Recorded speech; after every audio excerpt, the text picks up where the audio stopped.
واقعہ حضرت موسیٰ علیہ السلام کا آخری حصہ ہے۔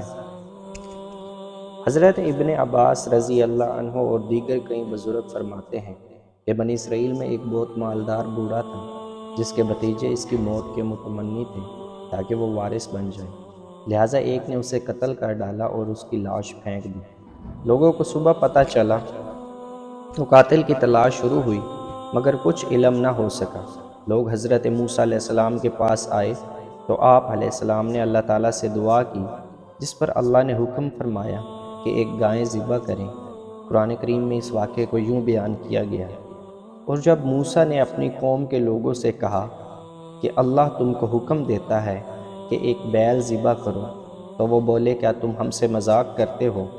موسیٰ علیہ السلام نے کہا میں اللہ کی پناہ مانگتا ہوں کہ نادان بنوں۔ انہوں نے کہا اپنے پروردگار سے پوچھ کر بتائیں کہ وہ بیل کس طرح کا ہو۔ کہا پروردگار فرماتا ہے وہ بیل بوڑھا ہو اور نہ بچڑا بلکہ ان کے درمیان یعنی جوان ہو، سو جیسا تم کو حکم دیا گیا ہے ویسا کرو۔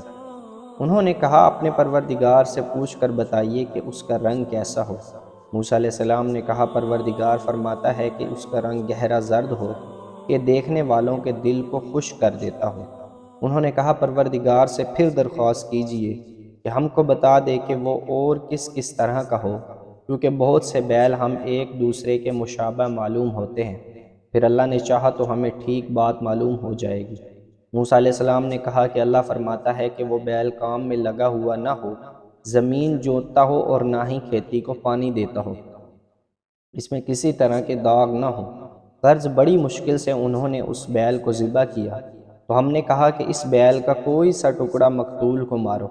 اس طرح اللہ مردوں کو زندہ کرتا ہے اور تم کو اپنی قدرت کی نشانیاں دکھاتا ہے تاکہ تم سمجھو۔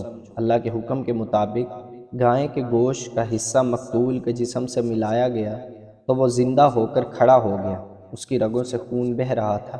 پھر حضرت موسیٰ علیہ السلام نے اس سے سوال کیا کہ تجھے کس نے قتل کیا؟ اس نے جواب دیا کہ مجھے فلاں بھتیجے نے قتل کیا۔ یہ کہہ کر وہ مر گیا اور جیسا تھا ویسا ہی ہو گیا۔ اللہ تبارک و تعالیٰ نے حضرت موسیٰ علیہ السلام اور حضرت خضر علیہ السلام کا قصہ قرآن کریم کی 18ویں سورت کہف کی آیت نمبر 60 سے 82 تک تفصیل سے بیان فرمایا ہے۔ اس واقعے کی تفصیل صحیح بخاری و مسلم میں بروایت حضرت ابی بن کعب رضی اللہ عنہ اس طرح آئی ہے کہ رسول اللہ صلی اللہ علیہ وسلم نے فرمایا کہ ایک مرتبہ حضرت موسیٰ علیہ السلام اپنی قوم بنی اسرائیل میں خطبہ دینے کے لیے کھڑے ہوئے تو لوگوں نے آپ سے سوال کیا کہ تمام انسانوں میں سب سے زیادہ علم والا کون ہے؟ حضرت موسیٰ کے علم میں اپنے سے زیادہ علم والا کوئی نہیں تھا، اس لیے فرمایا کہ میں سب سے زیادہ علم والا ہوں۔ اللہ تعالیٰ انبیاء کرام کو خاص تربیت دیتے ہیں، اس لیے یہ بات پسند نہ آئی۔ ادب کا تقاضا یہ تھا کہ اسے اللہ کے علم کے حوالے کرتے، یعنی کہہ دیتے کہ اللہ ہی جانتے ہیں کہ ساری مخلوق میں سب سے زیادہ علم والا کون ہے۔ حضرت موسیٰ علیہ السلام کے اس جواب پر وحی آئی کہ ہمارا ایک بندہ مجمع البحرین پر ہے، وہ آپ سے زیادہ علم رکھتا ہے۔ موسیٰ علیہ السلام کو جب یہ معلوم ہوا تو اللہ تعالیٰ سے درخواست کی کہ جب وہ مجھ سے زیادہ علم رکھتا ہے تو مجھے ان سے استفادہ کے لیے سفر کرنا چاہیے۔ اس لیے عرض کیا یا اللہ مجھے ان کا پتہ نشان بتائیے گا۔ اللہ تعالیٰ نے فرمایا کہ ایک مچھلی اپنی زمین میں رکھ لو اور مجمع البحرین کی طرف سفر کرو، جس جگہ پہنچ کر وہ مچھلی گم ہو جائے بس وہی جگہ ہمارے اس بندے کے ملنے کی ہے۔ موسیٰ علیہ السلام نے حکم کے مطابق ایک مچھلی زنبیل میں رکھی اور چل دیے۔ ان کے ساتھ ان کے خادم یوشع بن نون بھی تھے۔ دوران سفر ایک پتھر کے پاس پہنچ کر اس پر سر رکھ کر لیٹ گئے۔ اچانک مچھلی حرکت میں آئی اور زنبیل سے نکل کر دریا میں چلی گئی۔ مچھلی کے زندہ ہو کر دریا میں چلے جانے کے ساتھ ایک دوسرا معجزہ یہ ہوا کہ جس رستے سے مچھلی دریا میں گئی تھی اللہ تعالیٰ نے وہاں پانی کا جریان روک دیا اور اس جگہ پانی کے اندر ایک سرنگ جیسی ہو گئی۔ یوشع بن نون اس عجیب واقعے کو دیکھ رہے تھے۔ موسیٰ علیہ السلام بیدار ہوئے تو یوشع بن نون کو مچھلی کا یہ عجیب معاملہ انہیں بتانا بھول گئے اور اس جگہ سے روانہ ہو گئے۔ پورے ایک دن ایک رات کا مزید سفر کیا۔ جب دوسرے روز کی صبح ہوئی تو موسیٰ علیہ السلام نے اپنے رفیق سے کہا ہمارا ناشتہ لاؤ۔ اس پر یوشع بن نون کو مچھلی کا واقعہ یاد آیا اور اپنے بھول جانے کا عذر کیا کہ شیطان نے مجھے بھلا دیا تھا، اور پھر بتایا کہ وہ مچھلی تو زندہ ہو کر دریا میں ایک عجیب طریقے سے چلی گئی۔ اس پر موسیٰ علیہ السلام نے فرمایا وہی ہماری منزل مقصود تھی جہاں مچھلی زندہ ہو کر گم ہوئی۔ چنانچہ اسی وقت واپس روانہ ہو گئے اور ٹھیک اسی رستے سے لوٹے جس پر پہلے چلے تھے تاکہ وہ جگہ مل جائے۔ جب اس پتھر کے پاس پہنچے تو دیکھا کہ اس پتھر پر ایک شخص سر سے پاؤں تک چادر تانے لیٹا ہے۔ حضرت موسیٰ علیہ السلام نے سلام کیا۔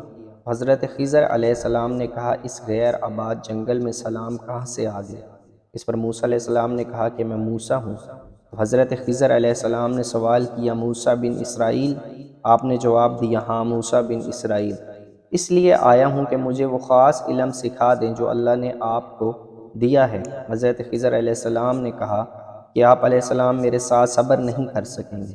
اے موسیٰ میرے پاس ایک علم ہے جو اللہ نے مجھے دیا ہے، وہ آپ علیہ السلام کے پاس نہیں، اور ایک علم آپ کو دیا ہے جو میں نہیں جانتا۔ موسیٰ علیہ السلام نے فرمایا انشاءاللہ آپ مجھے صبر کرنے والا پائیں گے اور میں کسی کام میں آپ کی مخالفت نہیں کروں گا۔ حضرت خضر علیہ السلام نے فرمایا اگر آپ علیہ السلام میرے ساتھ چلنے کے لیے تیار ہیں تو کسی معاملے کے متعلق مجھ سے کچھ پوچھنا نہیں جب تک میں خود اس کی حقیقت نہ بتاؤں۔ یہ کہہ کر دونوں دریا کے کنارے کنارے چلنے لگے۔ اتفاقاً ایک کشتی آئی تو کشتی والوں سے اس پر سوار ہونے کی بات کی، جنہوں نے انہیں بغیر کسی کرائے کے کشتی میں سوار کر لیا۔ حضرت خضر علیہ السلام نے سوار ہوتے ہی ایک کلہاڑی کے ذریعے کشتی کا ایک تختہ نکال ڈالا۔ حضرت موسیٰ علیہ السلام سے رہا نہ گیا، کہنے لگے ان لوگوں نے بغیر کسی معاوضے ہمیں کشتی میں سوار کیا، آپ نے اس کا یہ بدلہ دیا کہ اس کی کشتی ہی توڑ ڈالی کہ یہ سب غرق ہو جائیں، یہ تو آپ علیہ السلام نے بہت برا کام کیا۔ خضر علیہ السلام نے کہا میں آپ کو پہلے ہی کہا تھا کہ آپ صبر نہ کر سکیں گے۔ اس پر موسیٰ علیہ السلام نے عذر کیا کہ میں اپنا وعدہ بھول گیا تھا، اس بھول پر آپ سخت گیری نہ کریں۔ اسی اثناء میں ایک چڑیا آئی اور کشتی کے کنارے بیٹھ کر اس نے دریا میں سے چونچ بھر پانی لیا۔ خضر علیہ السلام نے موسیٰ علیہ السلام کو مخاطب کر کے کہا میرا علم اور آپ کا علم دونوں مل کر اللہ کے علم کے مقابلے میں اتنی حیثیت بھی نہیں رکھتے جتنی اس چڑیا کی چونچ کے پانی کو اس سمندر کے ساتھ ہے۔ پھر کشتی سے اتر کر ساحل پر چڑھنے لگے۔ خضر علیہ السلام نے ایک لڑکے کو دیکھا جو دوسرے لڑکوں میں کھیل رہا تھا۔ اس پر انہوں نے اپنے ہاتھ سے اس لڑکے کے سر اس کے بدن سے الگ کر دیا اور لڑکا مر گیا۔ موسیٰ علیہ السلام نے کہا آپ نے ایک معصوم جان کو بغیر کسی جرم کے قتل کر دیا، یہ تو بڑا ہی گناہ ہے۔ خضر علیہ السلام نے کہا کیا میں نے پہلے نہیں کہا تھا کہ آپ میرے ساتھ صبر نہ کر سکیں گے؟ موسیٰ علیہ السلام نے دیکھا کہ یہ معاملہ پہلے معاملے سے زیادہ سخت ہے، اس لیے کہا اگر اس کے بعد میں نے آپ سے کوئی بات پوچھی تو آپ مجھے اپنے ساتھ سے الگ کر دیجئے گا۔ اس کے بعد پھر چلنا شروع کیا، یہاں تک کہ ایک گاؤں پہنچ گئے۔ انہوں نے گاؤں والوں سے درخواست کی کہ ہمیں اپنے یہاں مہمان رکھ لیجئے، مگر انہوں نے انکار کر دیا۔ اس بستی میں ان لوگوں نے ایک دیوار دیکھی کر گرانا چاہی، حضرت خضر علیہ السلام نے اسے اپنے ہاتھ سے سیدھا کھڑا کر دیا۔ موسیٰ علیہ السلام نے تعجب سے کہا ہم نے ان لوگوں سے مہمانی چاہی تو انہوں نے انکار کر دیا، اور آپ علیہ السلام نے اتنا بڑا کام کر دیا، اگر آپ چاہتے تو اس کام کی اجرت لے سکتے تھے۔ خضر علیہ السلام نے کہا اب شرط پوری ہو چکی، اس لیے ہماری اور آپ کی معرکت کا وقت آ گیا۔ اس کے بعد خضر علیہ السلام نے تینوں واقعات کی حقیقت بتا دی۔ تینوں واقعات کی حقیقت یہ تھی کہ حضرت خضر علیہ السلام نے کشتی نکارہ کرنے کے بارے میں فرمایا وہ کشتی چند مساکینوں کی تھی جو دریا میں کام کاج کرتے تھے، میں نے اس میں کچھ توڑ پھوڑ کرنے کا ارادہ کر لیا کیونکہ آگے ایک بادشاہ تھا جو ہر صحیح سالم کشتی کو جبراً ضبط کر لیتا تھا۔ اس طرح اس کشتی میں نقص پیدا ہو گیا اور وہ ضبط ہونے سے محفوظ رہی۔ لڑکے کو قتل کرنے کی وجہ بیان کرتے ہوئے فرمایا کہ اس لڑکے کے والدین نیک اور ایمان والے تھے، ہمیں اندیشہ ہوا کہ وہ بڑا ہو کر بدکار ہوگا، کہیں انہیں اپنی سرکشی اور کفر سے عاجز و پریشان نہ کر دیں، اس لیے ہم نے چاہا کہ انہیں ان کا پروردگار اس کے بدلے اس سے بہتر پاکیزگی والا اور اس سے زیادہ محبت اور پیار والا بچہ عنایت فرمائے۔ دیوار کا قصہ یہ ہے کہ اس شہر میں 2 یتیم بچے ہیں جن کا خزانہ ان کی اس دیوار کے نیچے دفن ہے۔ ان کا باپ بڑا نیک شخص تھا، تو تمہارے رب کی چاہت تھی کہ یہ دونوں یتیم اپنی جوانی کی عمر میں آ کر اپنا یہ خزانہ نکالیں۔ یہ تمہارے پروردگار کی مہربانی ہے، اور یہ کام میں نے اپنی طرف سے نہیں کیے۔ یہ ان باتوں کی حقیقت ہے جن پر تم صبر نہیں کر سکے۔ بنی اسرائیل صحرا میں 40 برس تک بھٹکتے رہے۔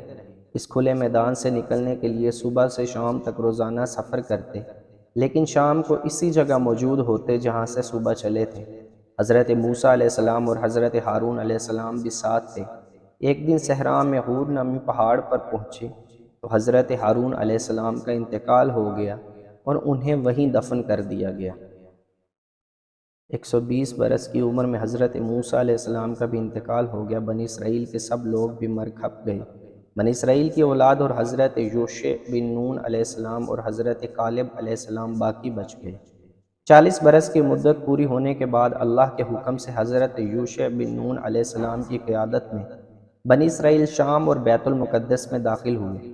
صحیح بخاری میں حضرت ابو ہریرہ رضی اللہ عنہ سے مروی ہے کہ ملک الموت کو حضرت موسیٰ کی طرف بھیجا گیا۔ جب آپ علیہ السلام کے پاس پہنچے تو آپ علیہ السلام نے انہیں ایک تھپڑ رسید کر دیا، تو ملک الموت واپس اپنے رب کے پاس پہنچے اور عرض کیا، آپ نے مجھے ایسے بندے کے پاس بھیجا جو موت کا ارادہ نہیں رکھتے۔ اللہ تعالیٰ نے فرمایا، واپس جاؤ اور انہیں کہو کہ بیل کی پشت پر ہاتھ رکھیں، تو ان کے ہاتھ کے نیچے جتنے بال آ جائیں ہر بال کے بدلے 1 سال زندگی ملے گی۔ تو حضرت موسیٰ علیہ السلام نے پوچھا، اے پروردگار پھر کیا ہوگا؟ فرمایا، پھر موت۔ حضرت موسیٰ علیہ السلام نے فرمایا، تو پھر اب ہی صحیح۔ پھر آپ علیہ السلام نے دعا فرمائی، اے اللہ اس آخری وقت میں مجھے ارض مقدس کے قریب کر دے۔ اللہ نے آپ کی دعا قبول فرمائی۔ فرشتوں نے انہیں ایک عمدہ خوشبو سنگھائی اور روح قبض کر لی۔ فرشتوں نے آپ علیہ السلام کی نماز جنازہ ادا فرمائی اور دفن کیا۔ مسند احمد میں حضرت انس بن مالک سے روایت ہے کہ رسول اکرم صلی اللہ علیہ وسلم نے فرمایا کہ جس رات مجھے آسمانوں پر لے جایا گیا تو موسیٰ علیہ السلام کے پاس سے گزر ہوا۔ آپ علیہ السلام وہاں سرخ ٹیلے کے پاس اپنی قبر میں کھڑے نماز ادا فرما رہے تھے۔